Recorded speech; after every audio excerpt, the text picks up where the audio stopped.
Yo, what's up, everybody? Welcome back. Sorry for not uploading yesterday. I was real busy with eBay work. I'm not gonna put too much stress on myself trying to get videos up daily because that's just added pressure. I really need to focus on my business, and I need that mental clarity. I need to put all my energy in everything I do regarding business, because that's how I eat. That's how my dogs get their treats. And it's just what I got to do, man. The methadone I'm on, it makes me tired. So I really need to grind in the morning, in the afternoon, pretty much the entire first half of the day. Otherwise, if I do my eBay work in the evening, there's a good chance I won't get up my eBay listings for the day. I have a daily amount of listings that I have to do, and you got to be real consistent with eBay. Otherwise, the traffic, the eyes on your store, they won't get consistent traffic. So yeah, I got to bust my butt pretty much while I have the energy and all that. Anyway, also, I didn't want to upload garbage. You know what I mean? I didn't want to put a video up just to put a video up, especially if I had nothing to say. So that's that. Also, just want to give a shout out to Luke G, the narcotics savant, my homie. Congratulations on your monetization, brother. That's freaking awesome. It's huge, man. It's only uphill from here, bro. Stay consistent with that, dude. Because if YouTube is anything like eBay, you could grow, you could scale the business as big as you want it. So you gotta want it, brother. Consistency. Congrats, bro. And it was dope popping in your live. It's awesome, dude. You're living my YouTube dream right now. I'm really digging this YouTube stuff. It's fun, And at the same time, I hope I'm helping at least somebody, man. Like, I'm not the biggest or best speaker. I'm pretty chill. I'm more of a thinker than a speaker. So I mean what I say. I'm an only child, and I've always been observant, So I've had a lot of time to myself, and I love it. I love it. I wouldn't have it any other way.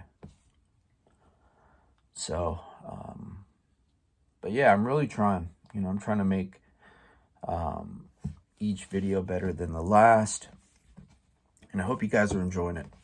So, all that aside, I want to talk about one of the successes that I've reached within the 4 years of my sobriety. And if you guys are in the NA or AA rooms or any of the A's, there's levels of progress. You get like 30 days, 90 days, and it keeps going up, and you get certain tags. For example, the white one, it's a welcome tag. You get it right, as for your first meeting. If you want, share, let people know it's your first time there. And you get a welcome tag. But my favorite tag was this one right here.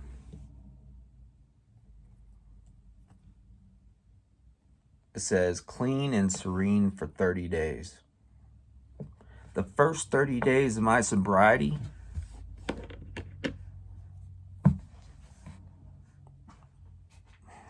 it was mentally taxing, but it was different because I reached the psychic change that's needed in order to have a successful attempt at recovery. Like once I reached that psychic change that you might hear about in the rooms, I knew I had it. Something about that was different. Like I knew I was ready. Like when you know, you know.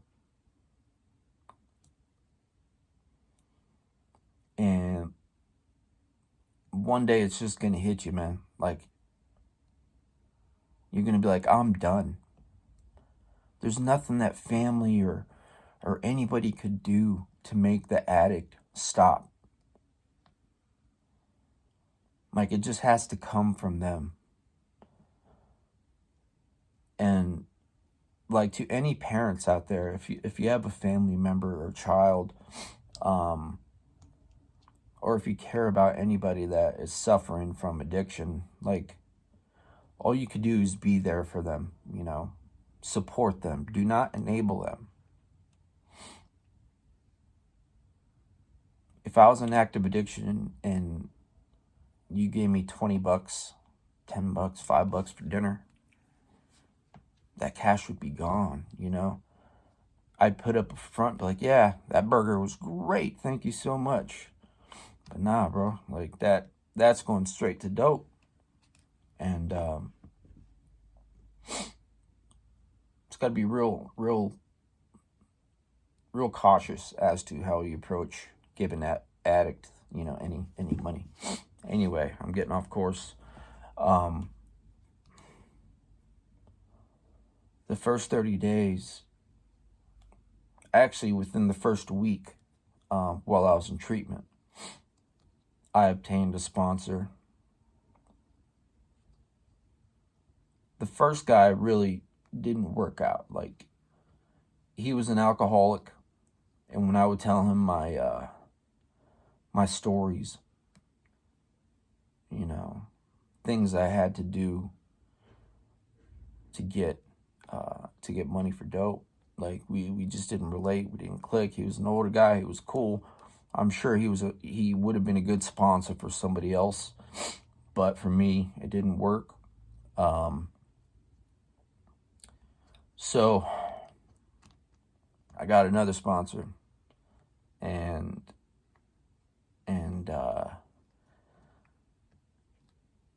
he wrote it out with me. Like it was a perfect match.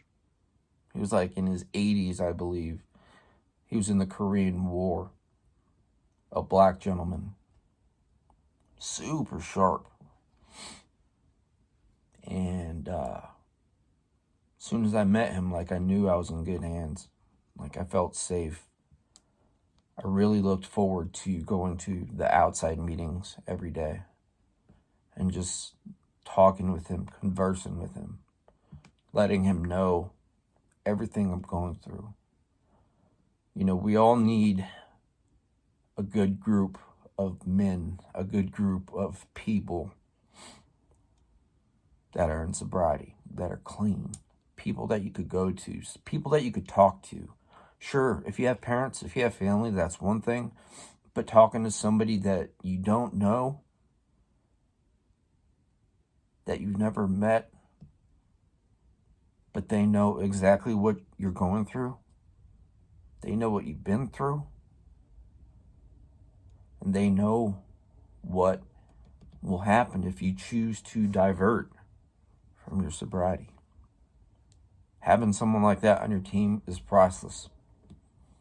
That is what I mean by giving other people a chance. Other people a chance to get in here,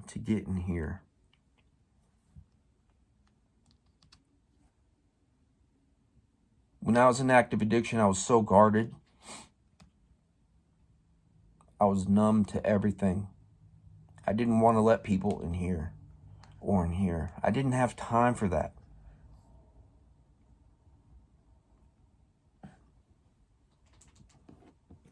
All I had on my mind was just getting some of that. Even one of these. Because I knew I could turn that into that, into that, into that.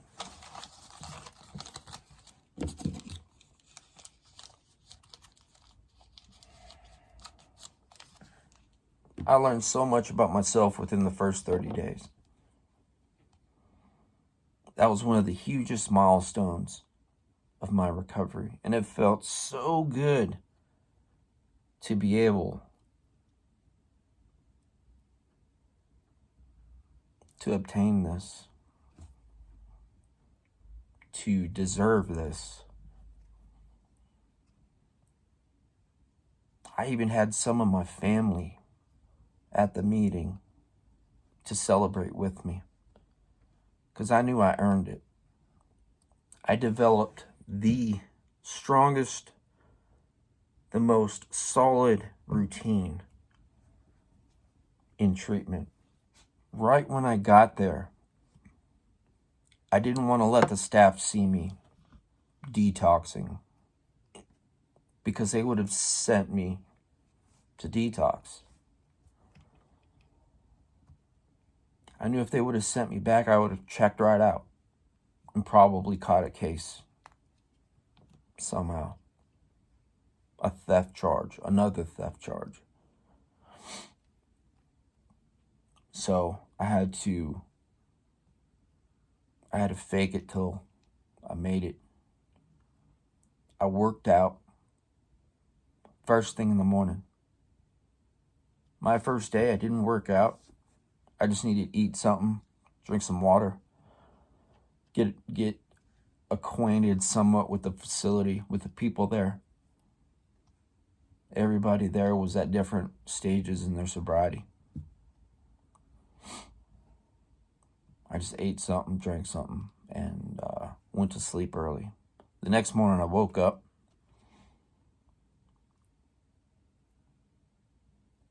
I didn't have that psychic change yet, but it was around the corner. You know, I had to work for it. I had to put in some work in order to actually realize I was done. So I did 100 push-ups every morning. Sometimes I did that twice a day. I drank so much water just to try and flush everything out. I tried to keep my mind busy, my body busy, because if I laid down and felt sorry for myself, like I really would have felt everything physically that I was going through, all the withdrawals, all that crap. But as time went on, things got better. Each month got better. Your first year of sobriety is it's one of the hardest and one of the most important parts of your journey, your recovery journey. I'm going to do a video sometime, about my first year, everything I went through, the girls I was with. In AA, NA, in the rooms, they don't recommend you dabble in relationships for the first year at least. That way you could get a handle on yourself. And it's just added drama, and if things turn south in a relationship, you could just say, F it, I'm out, pick up the phone, do whatever, things could turn for the worse. And then you'll be at rock bottom again. And guess what? That bottom has another bottom And that bottom has another bottom. You're going to pick right up where you left off. And if you're lucky, you'll end up back in detox. If you're lucky, you'll end up in jail. If you're lucky, you'll get a stretch in prison. End up back in rehab. That's if you're lucky. I'm so glad I gave myself a chance. I'm so glad I gave my sponsor a chance.